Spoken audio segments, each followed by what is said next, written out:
Cette maladie, dont l'origine est américaine, ne fut connue d'une façon certaine sur le continent qu'à partir de 1834. En 1887, Pierre Viala identifiait le mildiou dans presque toutes les zones viticoles de l'Amérique du Nord. Par le biais des échanges commerciaux et le manque de contrôle sanitaire des végétaux, le mildiou de la vigne fut observé pour la première fois en Europe en 1878 à Coutras, en Gironde, par Deleuze, sur le cépage américain Jacques, et signalé l'année suivante par Planchon en 1879. L'extension de la maladie fut ensuite très rapide à toute l'Europe viticole. Plus tard, la maladie était signalée en Amérique du Sud en 1907, en Australie en 1916 et en Nouvelle-Zélande en 1926. Actuellement, on peut considérer le mildiou présent sur toutes les zones viticoles du monde.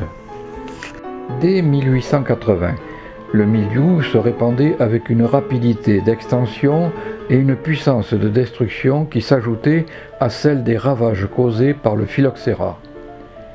Il a fallu attendre 1885 pour que Millardet et Gaillon mettent au point la bouillie bordelaise, produit révolutionnaire à l'époque.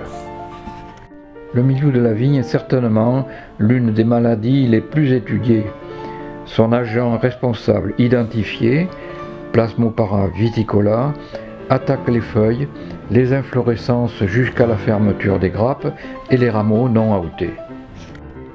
Le mildiou s'attaque à tous les organes verts de la vigne, les feuilles, les rameaux et les vrilles, les inflorescences et les grappes.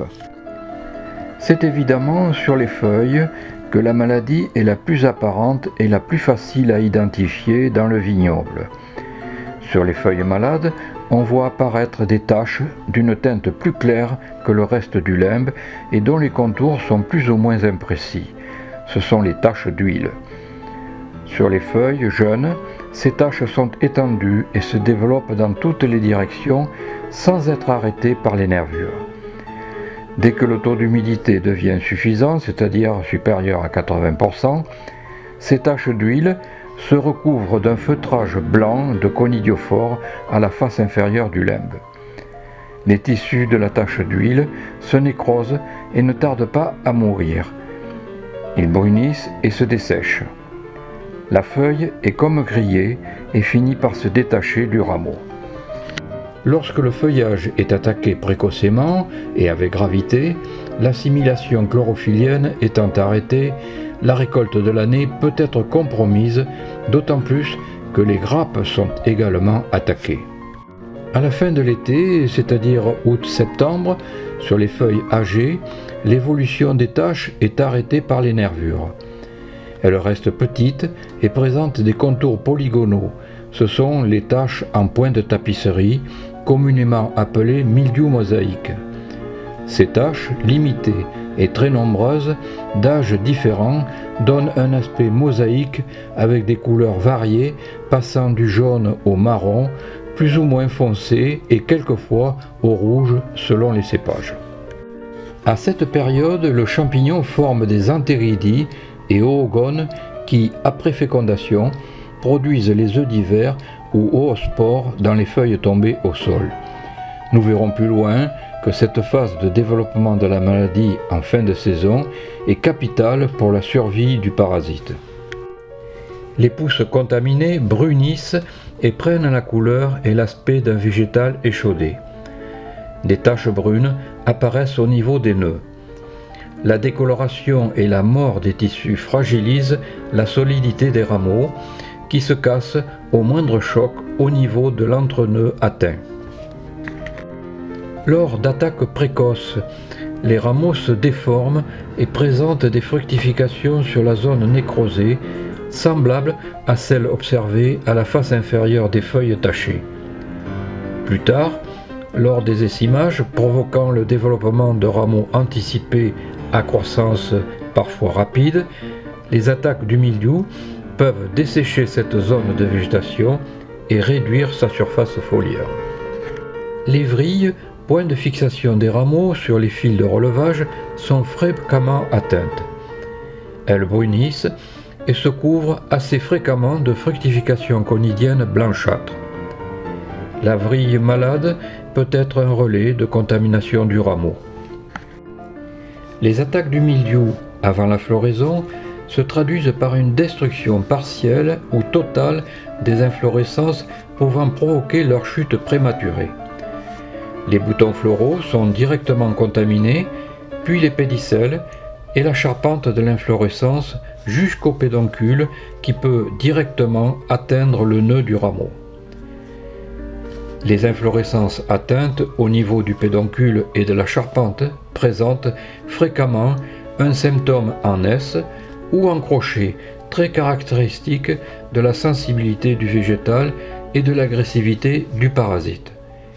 L'alimentation de l'inflorescence étant coupée, elle se dessèche et tombe rapidement. Lors de la floraison, les fleurs, les corolles et le calice sont également envahis. Sur ces organes brunis par le parasite apparaissent des fructifications blanchâtres. C'est le faciès rôde-gris dans ses débuts. Cette phase de développement du mildiou peut être particulièrement destructrice. La contamination des grappes devient de plus en plus difficile par la pellicule des baies devenant progressivement résistante. À partir du stade gros pois, les baies sont atteintes par un cheminement mycélien dans le pédoncule, puis la charpente de la grappe et le pédicelle. C'est à ce dernier niveau que la pénétration du parasite s'effectue et conduit au brunissement de la baie, se déprimant souvent sur un côté, ce qu'on appelle coup de pouce. Contrairement aux jeunes baies lors de la nouaison, les stomates de la couche cuticulaire des baies développées au stade gros pois et plus ne sont plus fonctionnels et ne permettent pas aux parasites de développer des fructifications. Cette phase de développement du mildiou sur grappe, appelée rôde brun, peut continuer à progresser jusqu'au début de la véraison. Lorsque l'attaque est forte avant le stade fermeture des grappes, les baies peuvent se détacher à leur point d'attache sur le pédicelle et tomber sur le sol. La maladie peut gagner ensuite les baies voisines par les pédicelles qui brunissent également. Ce faciès rôde brun pouvant être gravement destructeur est le plus difficile, voire impossible à combattre. La forme de développement du parasite ne permet pas à ce jour de stopper son évolution malgré les progrès de la lutte chimique. Ce faciès est l'un des plus destructeurs de la récolte. Après une grande année à mildiou comme celle de 2018, la nuisibilité de la maladie s'observe dès l'année suivante sur les parcelles atteintes en 2017 par une réduction sensible du volume de récolte suite à un affaiblissement des ceps dû à la chute des feuilles au cours de la croissance végétative. Comme l'écrivaient Ravas et Verger en 1920, le mildiou peut compromettre la récolte, mais encore l'avenir de la vigne.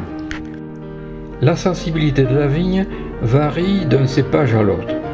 D'après Ravas, il y aurait une corrélation entre certains caractères morphologiques des cépages et la sensibilité au mildiou.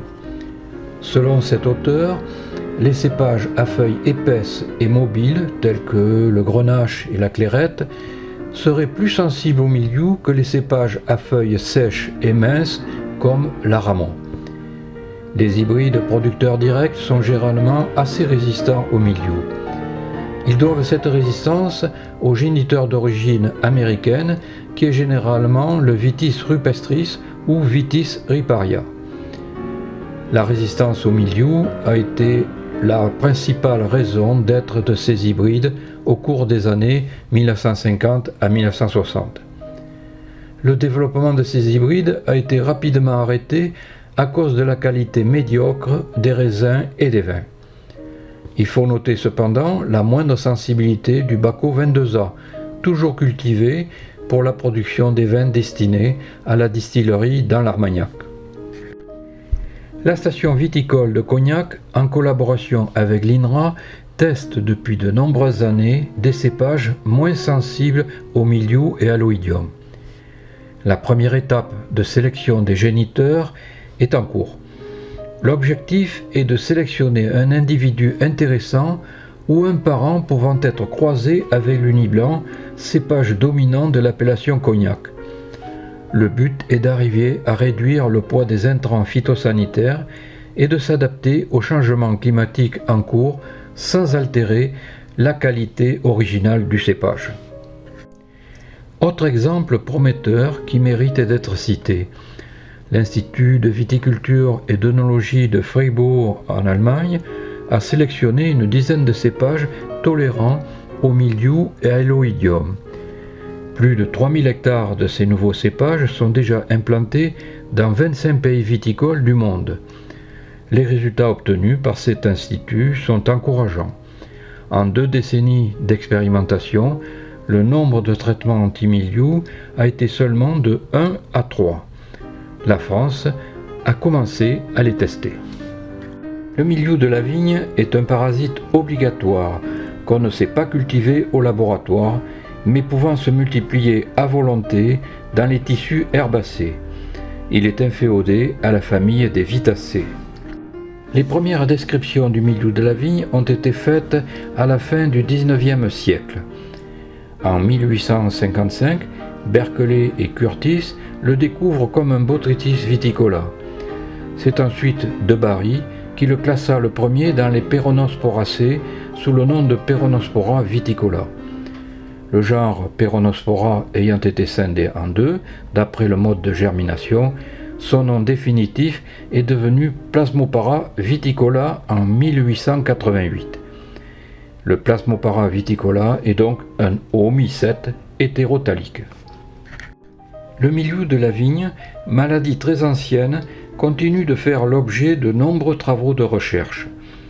Des zones d'ombre persistent dans le cycle et l'épidémiologie du parasite. Selon Delmotte de l'INRA de Bordeaux, le mildiou, longtemps considéré comme un champignon, pourrait être assimilé à un protiste, terme désignant les eucaryotes. La plupart sont unicellulaires ou pluricellulaires simples, mais habituellement des protozoaires, des algues ou des protistes fongiformes. On voit bien que le mildiou de la vigne, classé dans les champignons, mais aussi proche des algues, a la nécessité d'être en présence d'eau ou d'humidité saturante pour se développer. Sans ces facteurs essentiels, absent les années sèches, il ne peut pas se développer. C'est notamment le cas de certains pays de l'Amérique du Sud, comme le Chili viticole, à climat sec et chaud, où le mildiou de la vigne est pratiquement inconnu. Le Plasmopara viticola étant un parasite obligatoire de la vigne, se conserve essentiellement sous la forme de oospores, c'est-à-dire des œufs d'hiver, dans les feuilles de vigne tombées au sol.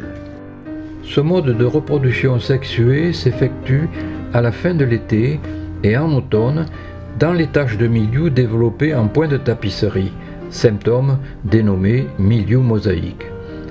Les œufs ont une membrane épaisse qui leur permet de passer l'hiver sur le sol pendant un cycle de maturation qui sera très dépendant de la climatologie hivernale. En effet, un hiver sec et froid ne facilite pas un bon déroulement de la maturation des oospores, ce qui peut retarder leur germination au printemps et l'apparition de foyers primaires de mildiou. Lorsqu'un printemps sec s'ajoute à un hiver défavorable à la maturation des oospores, le mildiou peut être peu agressif ou absent durant la période végétative.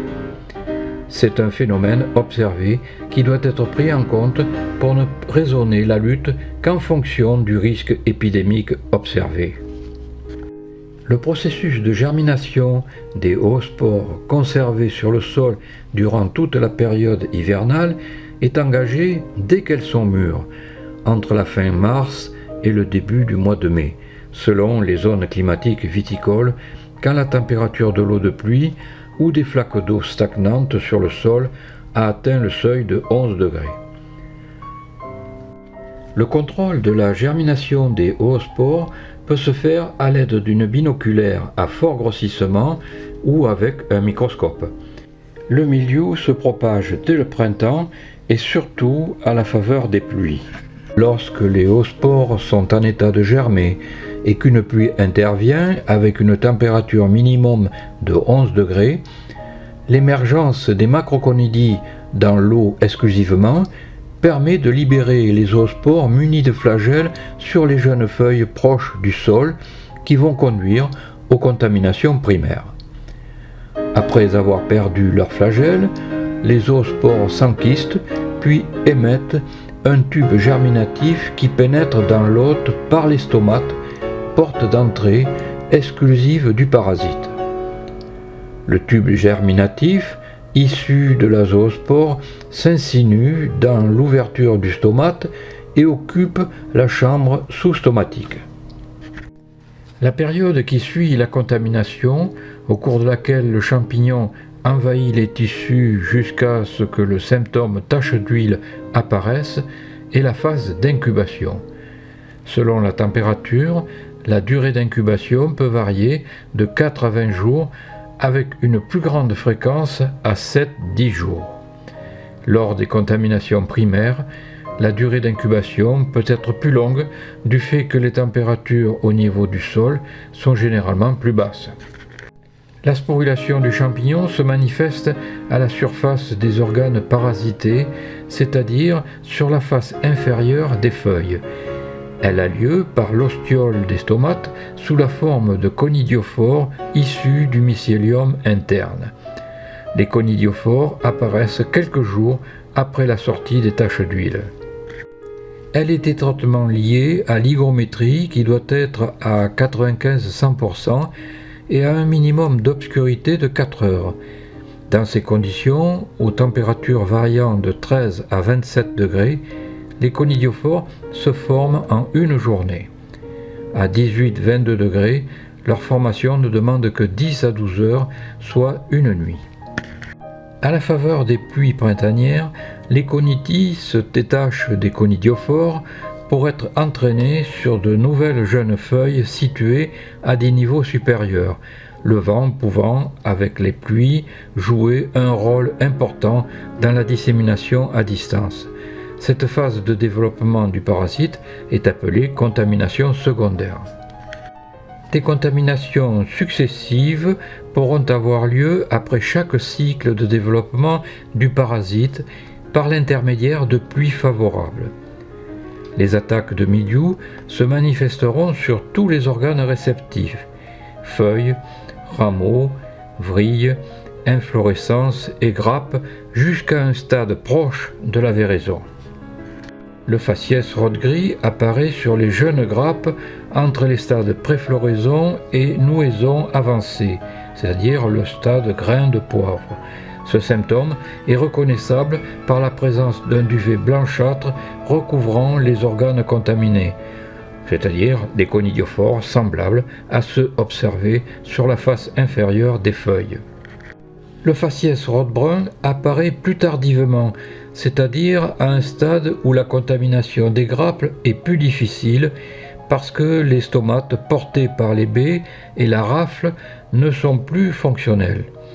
L'évolution du parasite à ce stade est due à une infiltration dans la rafle et les baies du mycélium issu des contaminations antérieures. On parle souvent d'évolution du parasite sous forme systémique. Les baies malades ont un aspect brun, déprimé, se dessèchent et se détachent du pédicelle au moindre choc. En fin de saison estivale, les feuilles âgées moins réceptives présentent le symptôme du mildiou mosaïque ou en point de tapisserie. Le développement des taches d'huile est limité par les nervures des feuilles. Les mesures de lutte envisageables. Premièrement, indirectes ou prophylactiques. De toutes les maladies de la vigne, le mildiou est celle qui structure le plus sa protection, vu sa fréquence, la longue période durant laquelle il peut affecter une culture sans résistance vraie et la gravité de ses dégâts. Parasite régulier et redouté, il est partout combattu en période de risque par des fongicides cupriques ou organiques de synthèse, appliqués à intervalles proportionnés à la pression du parasite, à la vitesse de croissance de la vigne et au risque de lessivage des fongicides. Certains vignobles sont d'ailleurs structurés pour permettre la lutte directe. Ainsi, sur certaines parcelles, on enherbe un rang sur deux pour faciliter le passage des pulvérisateurs en période pluvieuse. La lutte directe, parfois proposée sur la base d'une suppression manuelle des feuilles porteuses de foyers primaires, est jugée peu opérante. Outre les règles générales de prévention, des mesures indirectes, dites prophylactiques, liées à la conduite de la culture, sont reconnues pour leur valeur pratique. Mesures recommandées. Favoriser la perméabilité des sols pour éviter l'accumulation de l'eau en surface et des mouillères. Éliminer par le travail du sol ou désherbage des levées issues de semis de pépins afin d'éviter les contaminations primaires qui en sont issues. Limiter les fumures entraînant une vigueur excessive de la vigne. Éliminer soigneusement, lors de la taille hivernale, les gourmands développés à la base des souches qui peuvent servir de relais primaire au milieu. Réaliser un épamprage précoce, sauf cas particulier, des parcelles atteintes de typiose destinées à être recépées. Éliminer les parcelles de vignes abandonnées qui constituent un foyer de contagion pour les parcelles protégées. L'absence de législation efficace ne permet malheureusement pas d'intervenir lorsqu'un propriétaire voisin abandonne sa culture. Il faut dans ce cas se substituer aux propriétaires défaillants. Mesures qui peuvent être conseillées. Le broyage fin et soigné des sarments permet d'éviter les risques de contamination à partir du bouturage des fragments mal broyés qui se réenracinent au printemps. Les feuillages précoces, lors de la floraison-nouaison, raccourcit la durée d'humectation des grappes. Mesures peu efficaces ou de mise en œuvre irréalistes. Essimage et rognage raccourcissent la durée d'humectation des grappes, mais peuvent provoquer le développement des entrecœurs plus réceptifs à la maladie. Le labour de pré-débourrement enfouit une forte proportion d'eau d'hiver de l'année précédente, mais peut favoriser le développement de gel printanier. Attention, ce labour peut également remettre en surface des œufs d'hiver conservés dans le sol depuis plusieurs années. Cette conservation du parasite peut survivre pendant au moins 5 ans.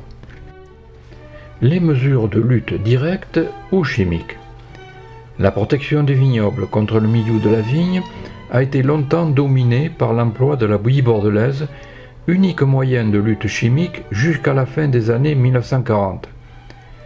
Il est utile de rappeler que le mildiou est encore la maladie qui à elle seule justifie entre 60 et 80% des interventions antifongiques par an.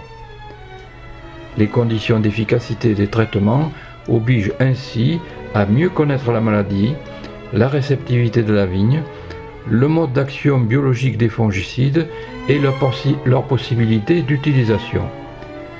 Cet acquis doit permettre d'éviter certains écueils dans la protection du vignoble qui ont été observés lors des années à climatologie favorable à la maladie et considérés comme dommageables. Lors du colloque commémoratif du centenaire de la bouillie bordelaise, où j'ai eu l'honneur de participer du 5 au 7 septembre 1985, au château d'Auzac, à Margaux, Médoc, où fut découverte la bouillie bordelaise en 1885, Robert Laffont, de l'INRA de Bordeaux, a présenté l'inventeur Alexis Millardet, de 1838 à 1902, en ces termes. Élève du grand botaniste de Bary à Fribourg, il enseigne à Strasbourg puis à Nancy avant d'être nommé professeur de botanique à la faculté de Bordeaux en 1876. Le premier, il suggéra de recourir à l'hybridation en vue de créer des plants producteurs directs résistants au phylloxéra. Mais c'est surtout son étude sur le milieu de la vigne et la découverte de la bouillie bordelaise qui firent sa renommée dans le monde agricole et scientifique. Les premières observations de 1882 suivi de travaux menés avec le concours d'Ernest David et du chimiste Ulysse Gaillon, conduisirent Millardet à présenter le 1er avril 1885 la formule de la bouillie bordelaise et d'en préciser l'usage. Selon les bibliographies de Robert Laffont, les premières applications à grande échelle des préparations cupriques contre le mildiou de la vigne, entre 1883 et 1887, furent réalisées à l'aide d'un court balai de bruyère alternativement trempé dans la bouillie et secoué au-dessus des rangs de vignes. Un tâcheron traitait 1000 ceps par jour. Pour traiter 50 hectares, il fallait 20 ouvriers pendant 20 jours. On imagine les échecs de protection lorsque la pression parasitaire du mildiou était forte, avec une climatologie printanière fréquemment pluvieuse. Les premiers pulvérisateurs à dos ont été inventés par Victor Vermorel en 1886-1887. Ils connurent tout de suite un succès qui durera pendant de nombreuses décennies. Plus tard, des pulvérisateurs à traction animale, actionnant une pompe à membrane, permettaient de pulvériser la bouillie sur les deux faces de l'entrerang. C'était un immense progrès. Les connaissances de biologie et d'épidémiologie du mildiou, tout comme celles des autres maladies et ravageurs de la vigne, n'étant pas celles connues à ce jour, il n'était pas rare, en année humide, de devoir réaliser 15 à 20 passages de traitement par campagne pour la protection contre le mildiou uniquement. Ce bref rappel historique doit relativiser les campagnes antipesticides fortement médiatisées actuellement. Après la pénurie alimentaire de la Deuxième Guerre mondiale, de 1939 à 1945, la production agricole a fait place à l'abondance. Les efforts de qualité et de productivité conduits par les agriculteurs et l'industrie agroalimentaire ont été progressivement remis en cause par des groupes de consommateurs reprochant aux méthodes industrielles appliquées de s'éloigner trop de la nature. D'autres concepts d'agriculture ont fait leur apparition, tels que l'agriculture biologique, biodynamique, raisonnée ou intégrée. La viticulture biologique, c'est le concept le plus ancien, avec un critère d'identification clair et incontournable. C'est la production dite exempte de molécules organiques de synthèse appelées pesticides. Cette démarche est généreuse et pleine de bon sens. Les viticulteurs pratiquant le bio peuvent facilement maîtriser les problèmes de fertilisation et d'entretien des sols. En revanche, la protection du vignoble avec les produits autorisés en bio, classés souvent de façon discutable en produits d'origine naturelle, est difficile, voire souvent impossible, lors de millésimes climatiques pluvieux. Le point noir, sous-estimé par les viticulteurs agrobiologistes, est le cuivre, unique fongicide autorisé pour lutter contre le mildiou. Ce produit faussement classé biologique est un métal lourd comme le cadmium, le mercure ou l'arsenic, non dégradable et très polluant dans les sols par leur phénomène d'accumulation. Il faut espérer que la nouvelle génération de produits à action élicitrice d'origine naturelle, très prometteuse, soit rapidement opérationnelle. La viticulture raisonnée, c'est l'application du concept d'agriculture raisonnée. Elle se définit comme une viticulture compétitive qui concilie les objectifs économiques des producteurs, les attentes des consommateurs et le respect de l'environnement. Elle veut ainsi réaliser l'équilibre en 3 grands objectifs. 1. L'efficacité économique de l'activité viticole. 2. La préservation du patrimoine naturel. Et 3. La maîtrise des qualités du produit. La protection du vignoble contre les maladies et les ravageurs consiste à intervenir uniquement par nécessité, après estimation des risques réels à l'échelle de la parcelle, par la mise en application d'outils d'aide à la décision. Ce mode de protection fait appel à des produits phytosanitaires choisis selon des critères de moindre incidence écologique quant aux matières actives, la qualité, la période d'application et le respect des ennemis naturels. La viticulture intégrée. Elle désigne l'application de mesures biologiques, biotechnologiques, chimiques, physiques, culturales ou intéressant la sélection des végétaux, dans laquelle l'emploi des produits phytosanitaires est limité au strict minimum pour maintenir la présence des organismes nuisibles en dessous du seuil à partir duquel apparaissent des dommages ou une perte économique inacceptable. Enfin, la viticulture biodynamique, qui est une forme de viticulture biologique basée sur les idées du philosophe autrichien Rudolf Steiner.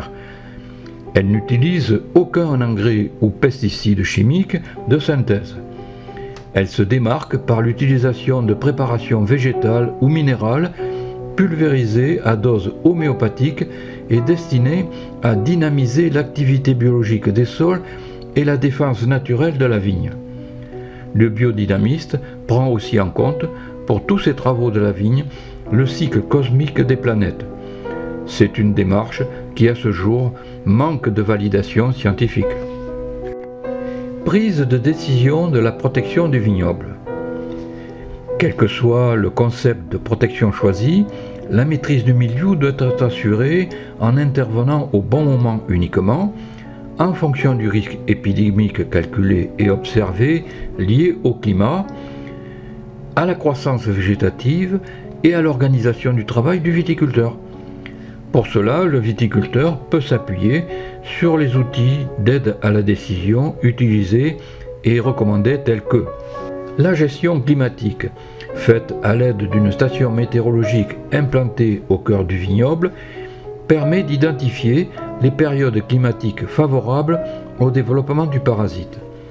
Ces stations agroclimatiques automatiques assurent la transmission en temps réel par ligne téléphonique ou par GSM grâce à un modem des données vers un système d'exploitation.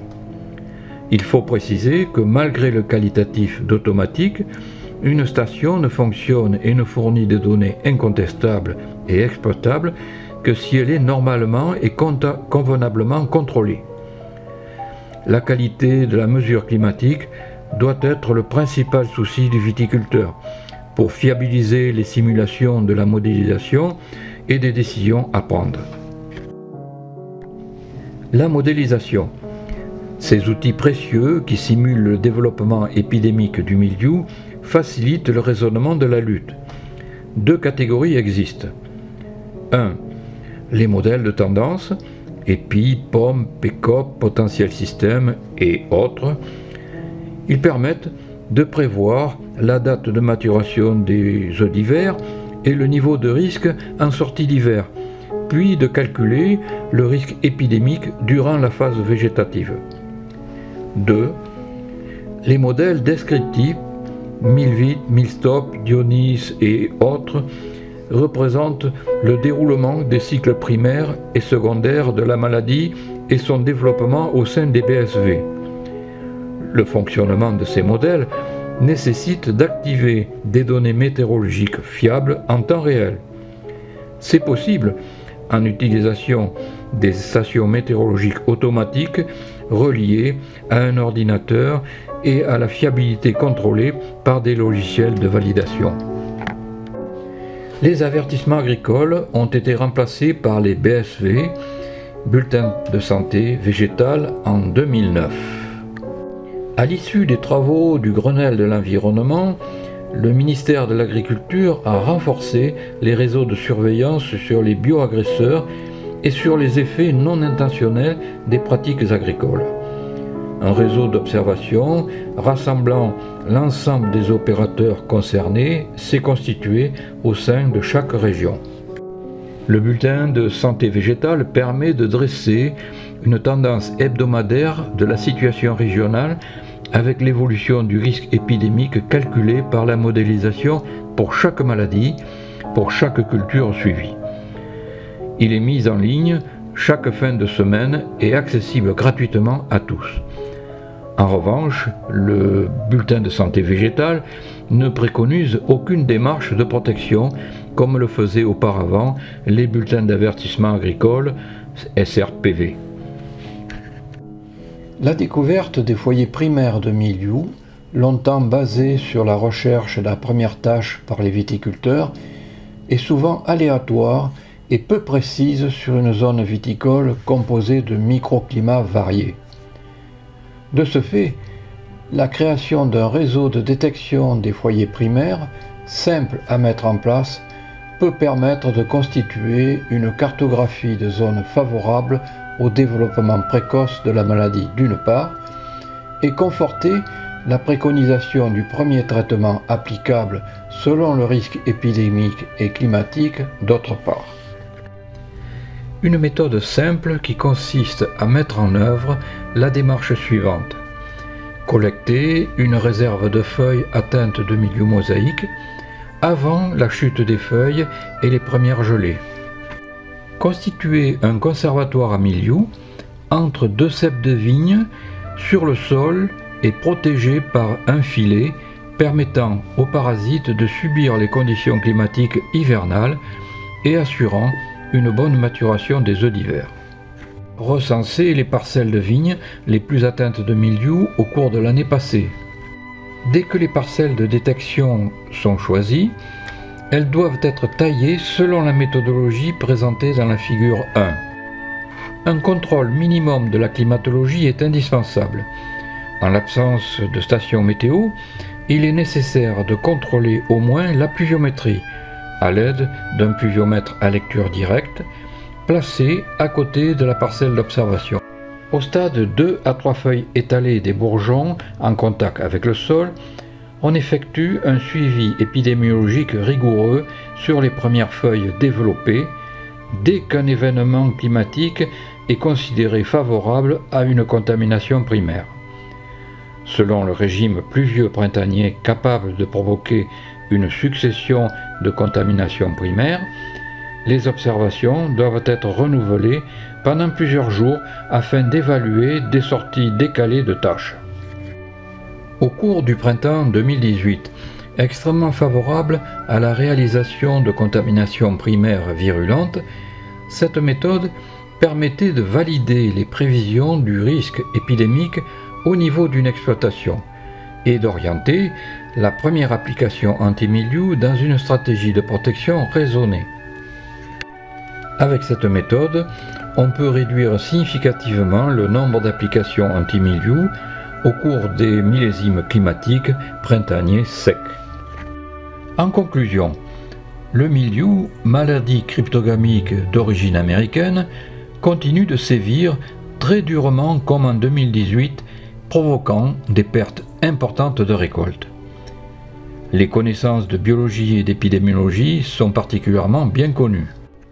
L'application de mesures indirectes, dites prophylactiques, bien appliquées, permettent de défavoriser le développement du mildiou comme celui de toutes les maladies de la vigne. Néanmoins, cette prophylaxie doit être souvent complétée par une lutte directe, dite chimique. Comme on a pu le constater au cours des années très favorables au développement du mildiou, la protection chimique du vignoble reste incontournable. Plusieurs concepts de protection du vignoble sont possibles, ce qui doit permettre de n'intervenir dans la lutte chimique que par nécessité.